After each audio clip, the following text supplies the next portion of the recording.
Testimonio del más allá. La siguiente historia tiene una particularidad muy interesante, ya que parte de una prueba física que nos demuestra que efectivamente existe una clase de vida después de la muerte. Y aunque actualmente existen cientos de fotografías tomadas a espectros y fantasmas, esta cuenta con una historia por demás asombrosa.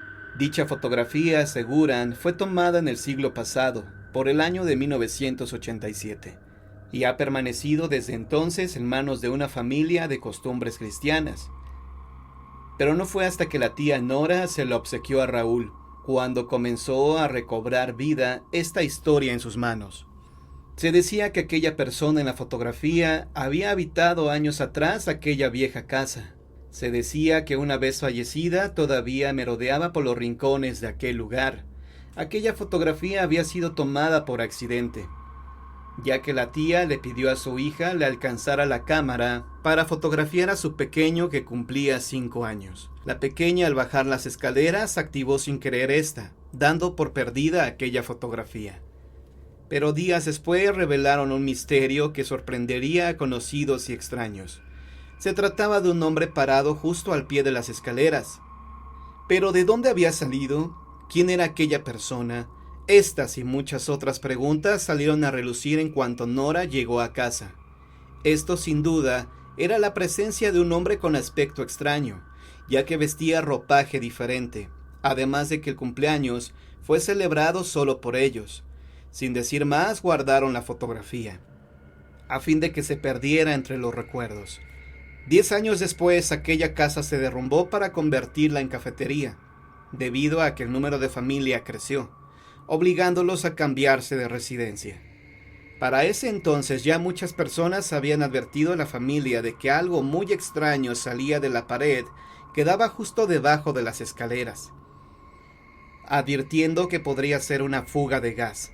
Pero las quejas aumentaron cuando la primera cocinera dejó el empleo, argumentando que había escuchado claramente los pasos de alguien, cuando la cafetería ya estaba cerrada, asegurando que solo ella se encontraba en el lugar. Incluso una de las meseras dio su versión de que había notado cambios bruscos en la temperatura. Por lo que, sin más preámbulos, la tía Nora fue en busca de Raúl para que le explicara lo que estaba sucediendo, ya que él había leído muchos libros de casos paranormales, a pesar de las constantes burlas y críticas de sus familiares. Fue entonces cuando le mostró aquella vieja fotografía que se había quedado en el baúl de los recuerdos. Raúl, como era de esperarse, envió la fotografía junto con los datos pertinentes a un grupo de parapsicólogos para que investigara el suceso.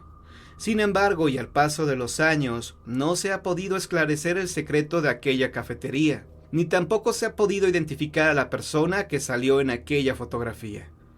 Hay quienes, por supuesto, han dado sus versiones, argumentando que aquel hombre tal vez vivió en aquella casa años atrás, y seguramente volvió para dar testimonio de que sí existe una clase de vida, después de la vida misma. Y aunque los parapsicólogos no han podido investigar aquel fenómeno, lo único cierto es que en aquella cafetería ubicada en la colonia Roma, no hay cocinera que dure trabajando por más de un mes. La hora macabra.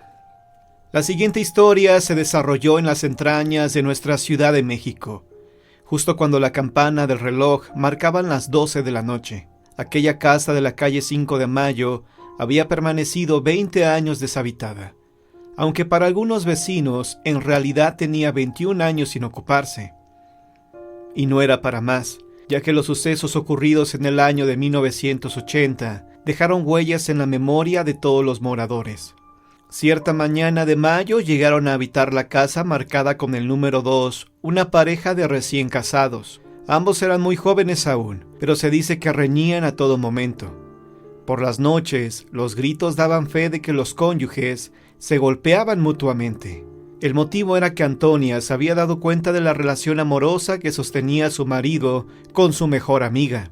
El primer aniversario de su matrimonio estaba próximo, y justo ese día por la mañana, Benjamín salió apenas tocadas las 8 de la mañana. Se vio como ya era costumbre con Laura, su amante, en la esquina, y ambos abordaron un taxi que los conduciría a su trabajo.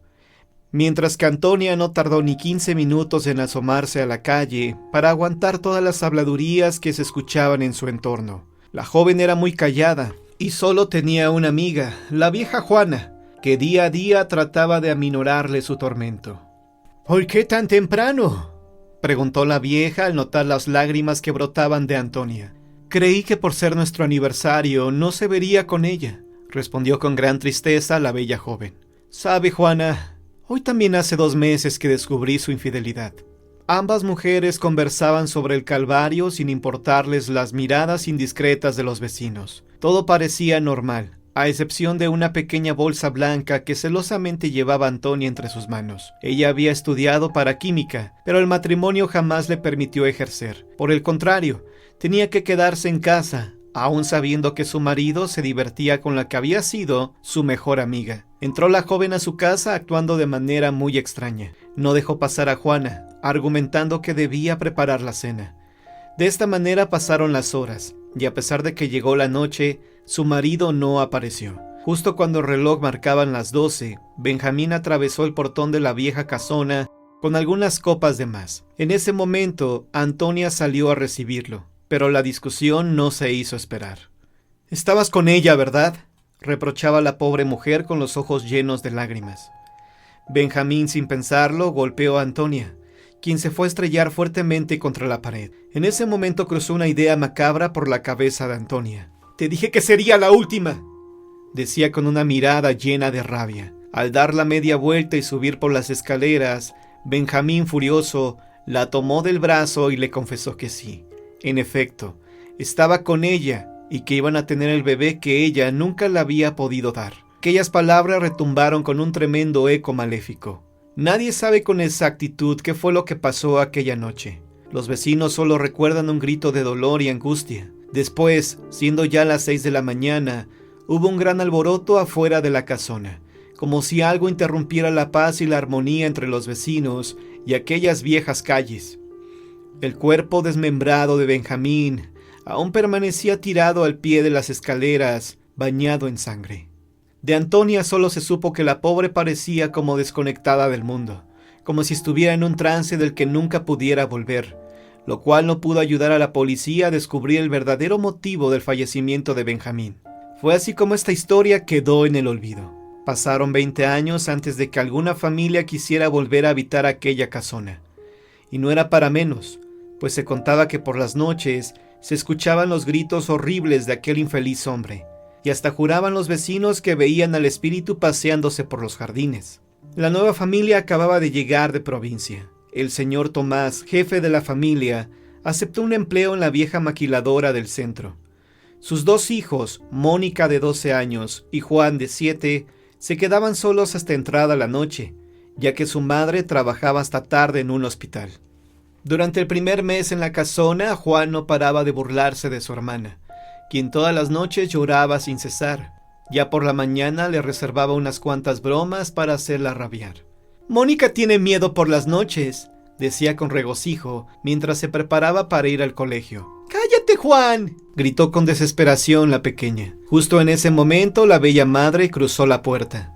«¿Qué sucede aquí?», preguntó en tono fuerte al ver que ambos niños se correteaban. Juan no perdió el tiempo para burlarse de su hermana. «Es que Mónica tiene miedo». «¡Cállate!», dijo la pequeña frunciendo el entrecejo. La madre regañó a su inquieto hijo y prosiguió a preguntar lo que sucedía. Quizá era la presión de no tener a sus padres durante el día y tener que hacerse cargo del travieso de Juan. Fue por eso que trató de referirse a ella en tono suave. «¿Te sucede algo?», preguntó sin obtener respuesta. «¿Sabes qué quisiera? Que me contaras lo que te sucede». Continuaba sin respuesta alguna. En ese momento se escuchó el llamado para que los niños salieran hacia el auto, donde ya les aguardaba su padre. Aquel tema no se volvió a tocar. La madre pensaba que con un regalo la niña se sentiría mejor, y de esta manera le compró la muñeca más bonita que pudo encontrar en una tienda. Pero cierta noche, Juan no pudo evitar hacerle caso a su hermana, quien permanecía llorando arriba de su cama. «¿Qué te pasa, Mónica?», preguntó el niño al entrar sin permiso a su habitación. «Nada», respondió Mónica sin parar de llorar. «Vete». Pero esta vez Juan estaba convencido de que quería saber el motivo por el cual su hermana lloraba noche tras noche. «Dime qué te sucede. Ya han pasado meses y tú lloras todas las noches. ¿No te gusta cuidarme?» Mónica miró con ternura a su pequeño hermano. «Será mejor que te vayas. O mañana no te levantarás». «Yo siempre me levanto», afirmó el pequeño. «Tú eres la que actúas de una manera extraña últimamente».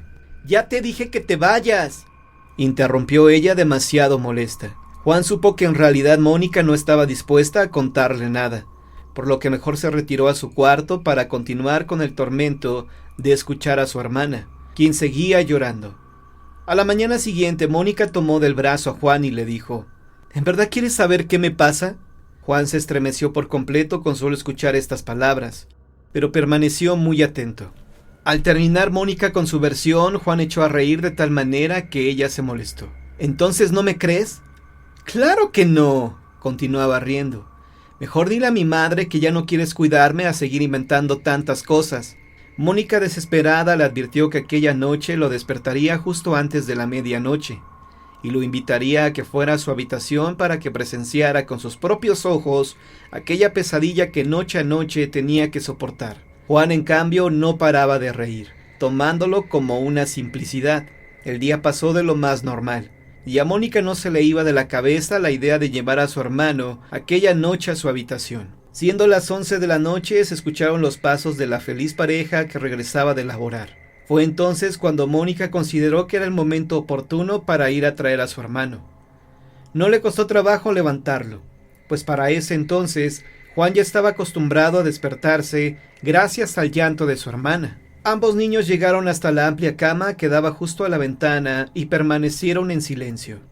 Pero los minutos pasaron y Juan, derrotado por el cansancio, se entregó al sueño. Pero aquel silencio en que permanecía la habitación se terminó cuando escuchó muy cerca el llanto de su hermana.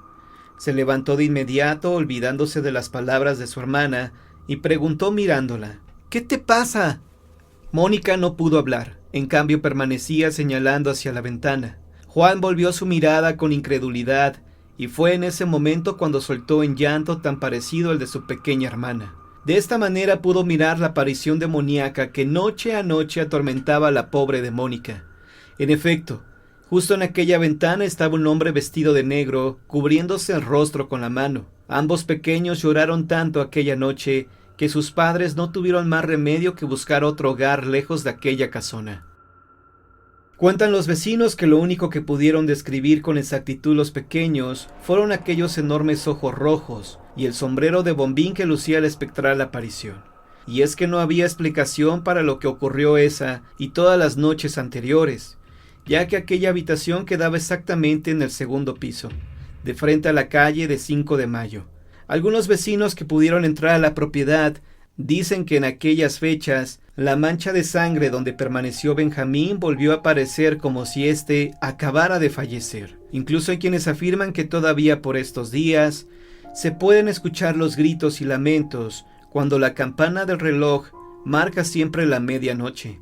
Hora en que se cree falleció el pobre de Benjamín, que de acuerdo con las versiones y creencias de los vecinos de aquella época, su crimen sirvió para maldecir el lugar, invitando a pasar al mismísimo demonio.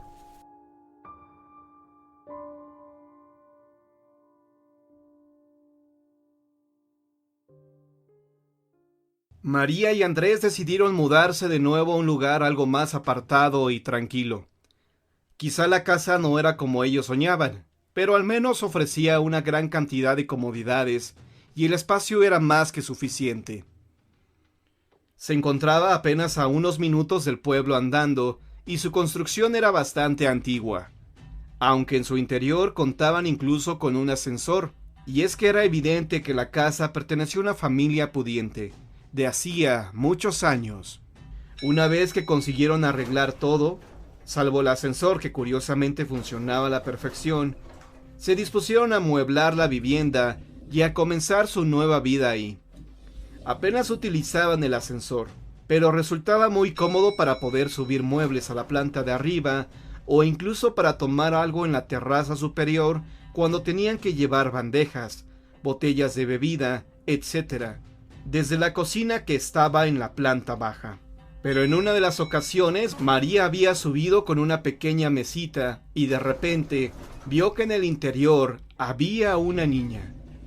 Se trataba de una pequeña de apariencia bastante normal, aunque con una expresión algo triste en su mirada.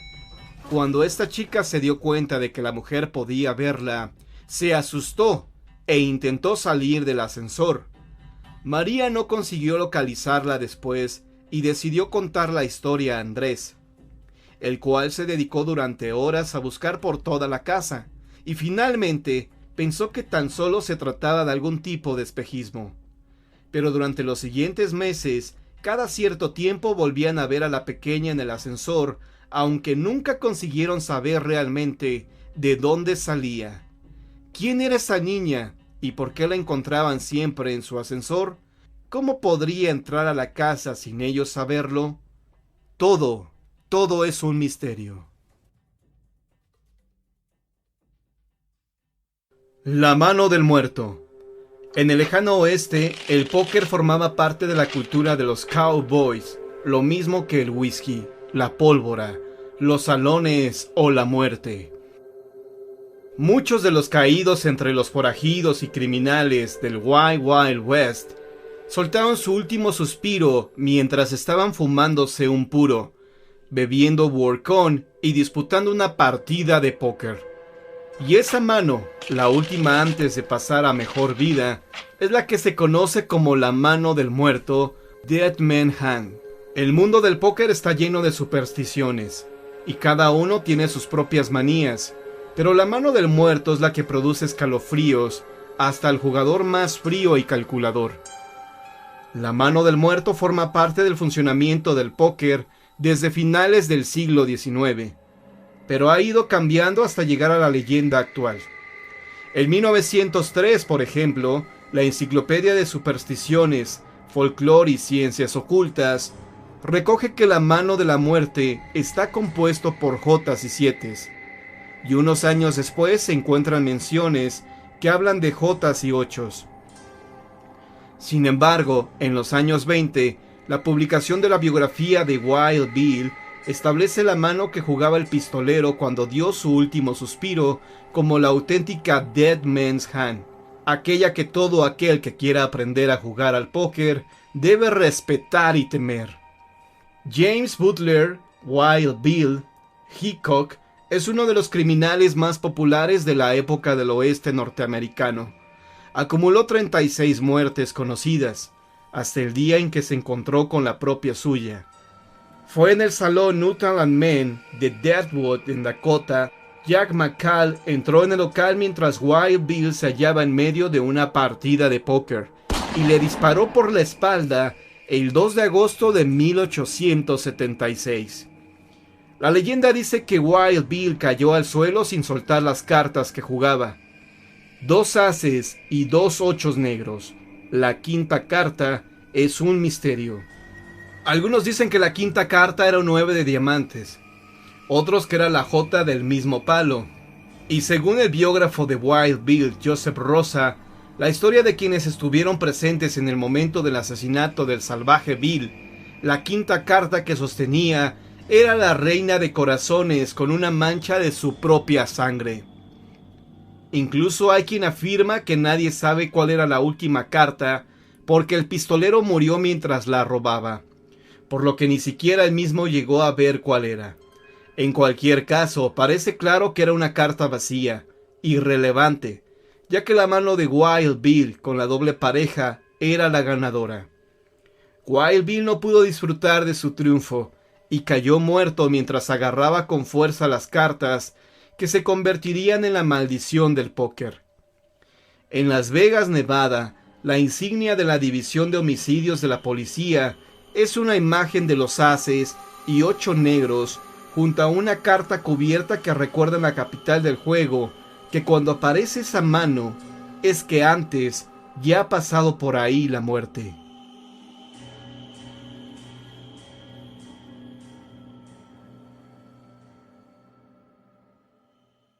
La novia del subterráneo. Para nadie es un secreto que el subterráneo es uno de los lugares donde las personas suelen quitarse la vida. Incluso muchas de esas personas que acaban suicidándose, sus almas terminan penando en las vías y andenes del tren donde se quitaron la vida. Uno de esos fantasmas es la novia del subterráneo. Muchos dicen que es una joven muy hermosa, incluso ella frecuentaba mucho esa estación donde se quitó la vida, ya que quedaba cerca de una iglesia a donde asistía a misa con su familia y la facultad donde estudiaba odontología. Como era una de sus iglesias donde más asistía la joven, decidió planear su matrimonio en ella, ya que quedaba cerca y era muy querida en toda la zona. Incluso muchas personas aún la recuerdan como una chica hermosa y amable, e incluso a su prometido lo recuerdan como un hombre un poco posesivo, con una mirada intimidante. Junto a su pareja hicieron todos los trámites para su boda. Incluso el día de su boda, la iglesia estaba llena. Para nadie es un secreto que la novia siempre se demora un poco en llegar a su boda, pero como es costumbre, el novio está siempre primero. Sin embargo, este no era el caso. Ella llegó tarde y su novio aún no había llegado. Ese día hubo un accidente de tránsito. Cerca había un poco de tráfico. Por esto a nadie le pareció extraño. Luego de casi 2 horas de retraso, la joven recibió una llamada, y era su novio. Esta llamada duró por lo menos 15 minutos. Quizá fue una de las llamadas más largas para todas las personas que rodeaban a la novia. Cuando ella colgó, miró a toda su familia que se encontraba con ella y abrazó a su madre. Le dijo que la amaba mucho, pero que no podía seguir sufriendo. Su novio la llamó para decirle que no asistiría a la boda porque ya no sentía lo mismo por ella, pero que nunca encontró el momento para decírselo. Una de las hermanas de esta joven salió corriendo del carro donde estaba la novia a la iglesia, y cuando vio a la mamá del novio de su hermana, le dijo lo que pasaba. Ese momento fue el indicado para decirle a todos los invitados que la boda se suspendía. Cuando la novia vio que todos los invitados salían de la iglesia a abrazarla, ella desesperada comenzó a gritar que no podía más. La madre intentó agarrarla, pero ella comenzó a correr al subterráneo. Todos intentaron detenerla, pero no lo lograron. Cuando llegó al andén, iba llegando un tren, y en ese momento, ella se lanzó a las vías. Su muerte fue inmediata. La única que la vio caer fue su madre. Se dice que el espíritu de la joven vestida de novia aparece en el andén del metro, especialmente cuando ve a una pareja de jóvenes discutiendo o cuando comienza a caer la noche. Los usuarios y empleados que la han visto dicen que es una joven con un vestido blanco muy hermoso.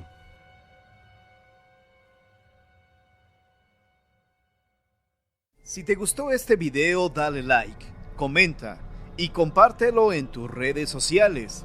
Esto es de gran ayuda para que el canal de Yo el Misterio siga creciendo y llegue a más personas. Por tu atención, muchas gracias.